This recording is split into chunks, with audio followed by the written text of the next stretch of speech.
আজ বাড়িতেই তৈরি করব দোকানের মতো আলুর তরকারি। এর জন্য প্রথমে গ্যাসে কড়াই বসিয়ে তাতে দিয়ে দেব সাদা তেল। তেলটা একটু গরম হয়ে আসলে দিয়ে দেব পাঁচফোড়ন আর শুকনো লঙ্কা দিয়ে একটু পুড়ে আসলে দিয়ে দেব তাতে ডুমডুম করে কেটে রাখা আলুটা একটু নাড়াচাড়া করে দিয়ে দেব নুনটা দিয়ে একটুখানি কষিয়ে নেব। কষিয়ে নিয়ে দিয়ে দেব হলুদটা দিয়ে একটু ঢেকে কিছুক্ষণ কষাবো। আলুটা যেই একটু নরম হয়ে আসবে তখন দিয়ে দেব কুচানো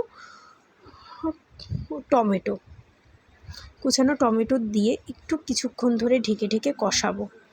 ঢেকে কষিয়ে আলুটা যখন আরেকটু নরম হয়ে আসবে তাতে দিয়ে যখন নরম হয়ে আসবে তখন দিয়ে দেব জলটা দিয়ে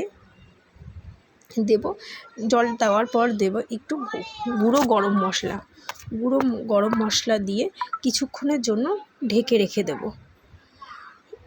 ঢাকনা তুলে দেখব যে আলুটা নরম হয়েছে নাকি। আলুটা নরম হয়ে আসলে একটু ঝোলটা কমিয়ে নেব।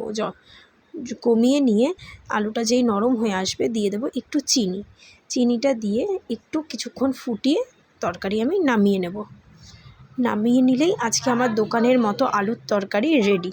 তোমরা একবার বাড়িতে এভাবে ট্রাই করো। আমি বলছি দোকানের মতোই লাগবে, মনে হবে না এটা বাড়িতে তৈরি করেছো। টাটা।